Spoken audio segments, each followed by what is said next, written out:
So massive thanks, Heidi, for joining myself. I'm with Heidi Lavery, and massive thanks to Will Stokes for taking my call this week. So I said to Will, who's Heidi? Because I know you came into my event on Monday, which was focused on the office sector, flex space.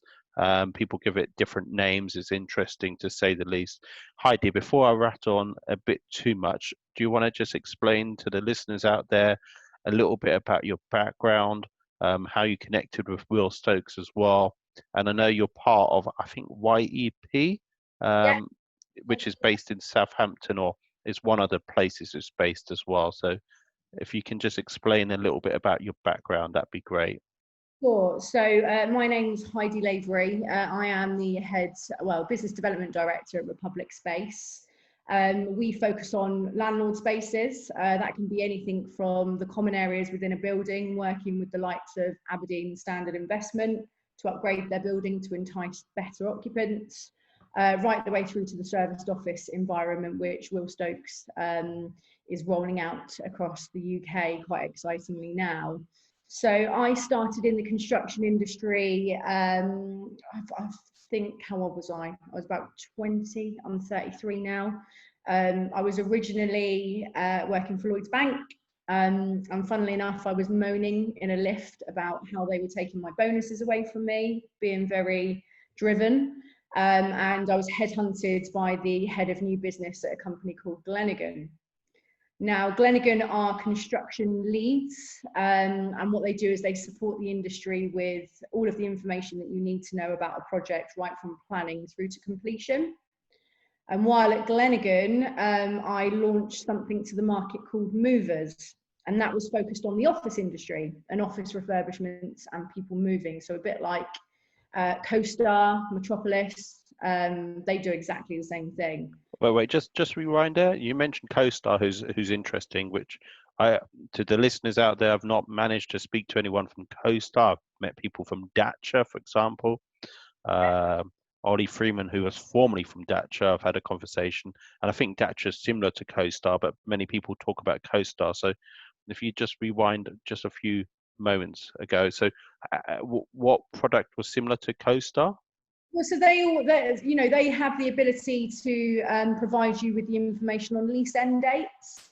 So that's really important within the office fit out industry. So for the likes of, the big firms in London, Octra, Peldon Rose, Third Way, those kind of companies, they rely solely on understanding when people are going to be moving office space. So they can obviously do the fit out at the other end or wherever they're going to move to. So it's a lead source platform, but they've evolved a lot. That was years ago that they were typically that. They've evolved a lot and they do a lot of awards now, and Rising Star in particular. I've got a couple of friends that have won the Rising Star award at CoStar.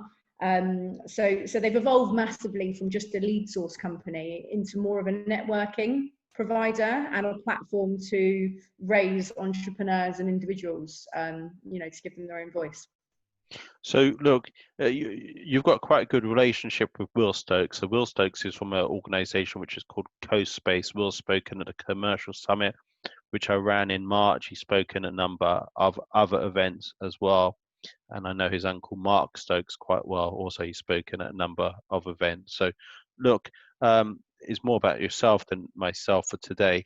And I was just going through your background, your bio, and what one of your sort of like most important speaking engagements was in front of 5,000 people. So I would say that's a bit of a game changer when you speak in front of 5,000 people. Though sometimes people say it's a bit of a game changer when you speak in front of more than 50 people because your impact is going to be different. So 5,000 people at Excel. So that was in the mid 2010s, so about 2015, 2016. Yeah. So look, how's that helped going forward in terms of property sector? And you're quite heavily involved, I believe, as well in YEP. Hopefully, is that how you say it, or Young Entrepreneurs Professionals? We shorten it to YEP all the time, but it's Young Entrepreneurs in Property, and they have regional divisions, and I'm part of Southampton. alongside Alex Nellums, who used to work for Morgan Sindall for years, who now has set up his own consultancy, and Tom Primrose, who is at Acon. So they're like a big cost consultancy, a bit like Mace. You've probably heard of Mace. Yeah, of course, Mace, yeah. So we focus on the South Coast and the development of Southampton entrepreneurship, and giving young entrepreneurs a platform to speak on. We have been a little bit quiet because we didn't really know what was going on with COVID and collectively as what we were going to do as a group. But we are planning to do some virtual panels soon, and also looking to take people onto site onto a couple of developments. And I'm hoping one of those developments will be mine. We're looking to hopefully win a job in Southampton that I can take people onto. But yeah, so that's a focus on the young entrepreneurs within the property sector in Southampton. Look, I was going to go through, or I did go through your LinkedIn profile, and there's an article, recent article, which is focused on colour.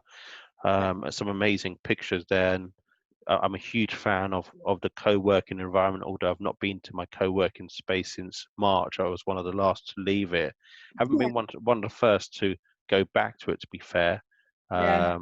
But on the last few days before the lockdown with Boris, literally it was only me and the staff there, which was good in a way and not good in a way, because it missed the buzz as well. And there's something special about a co-working space, and colour has an impact in co-working spaces, not just in co-working spaces, but any space. So do you want to just elaborate on that?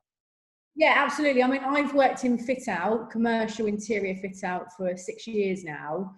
And we're always looking at ways that we can evolve the general fit out of a space. So, you know, everyone talks about flexibility, and it's a really important thing. But we wanted to, as a company, we started to focus on the human senses. And my sister company, a company called Whoosh Washrooms, so they're like a boutique version of PHS. So they do sanitary. They've actually done bespoke sanitary bins for the office group and BizSpace. So the next. So you said the office group, or TOG as it's often known as, and who else did you say? The office group and BizSpace. Okay, BizSpace. Never. I personally haven't come across them, but there are so many co-working stroke flex space, and it depends what your definition is. I think someone said there's 30,000 worldwide, and I don't know if that's companies or actual different locations. So well, they pop up all the time, but I'd say BizSpace are on the level of TOG. You know, they're quite a big company. So working with companies like that, I suppose you need to stand out, because there's another thing is there's so many interior fit out companies, especially in London. There's about 200. So you need to do something to kind of stand out as a company. And, you know, I'd say construction is very much based on relationships, but you do need to have that upper edge. And what we started to think about is colours within the workplace, what can change people's moods, what they see, what they smell, their moods, their touch, so even different materials. But one of the big things that came from colours was smell. And what my sister company decided to do was create bespoke scents for the workplace. They've been working very closely with Colliers for Amazon as a client, but they also did Virgin Media's head office directly from a bespoke scent perspective. It's just like walking into a hotel and getting that. If you've ever been into the Hard Rock hotels, you always get this amazing smell when you walk in.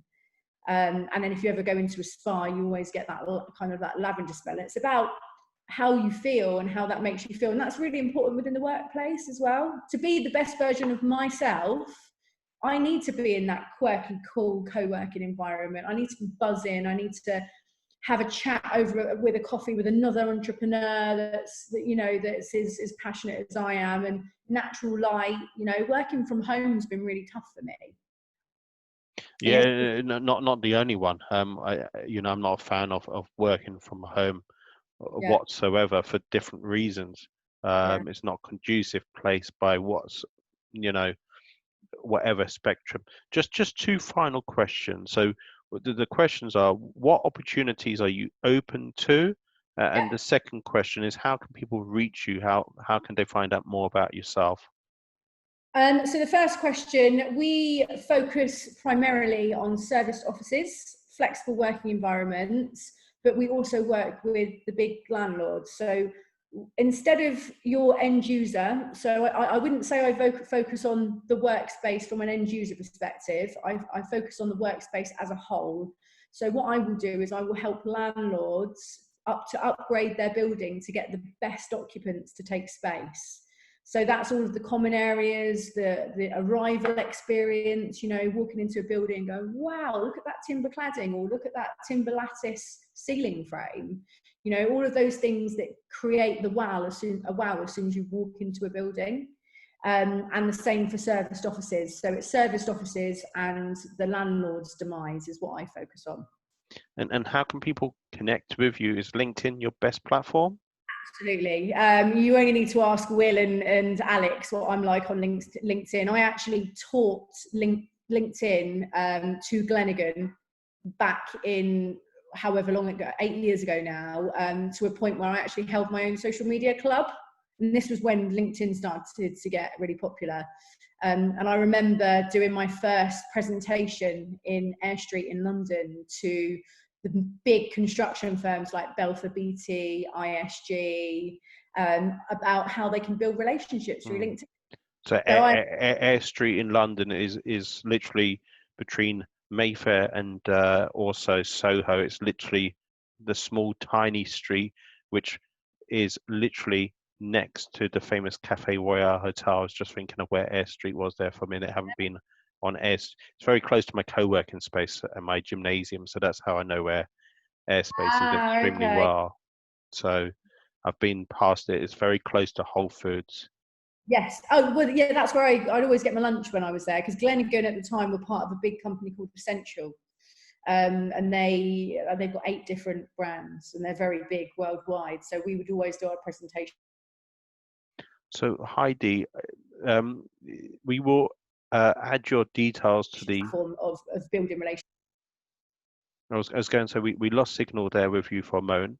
I think it's my signal more than yours. So that's the joys of working from a co-working space. Usually the signal's stronger. I will add your contact details, and that's how people can connect with you as well. So I really look forward to seeing you very soon. So Heidi Lavery, massive thanks, and also thanks to Will Stokes for introducing me to you. So massive thanks to Will from Coastspace. So Heidi, just a massive thanks for taking time out this morning. Massive thanks to our listeners as well. Great. Thanks, Brendan. Have a great day. You too.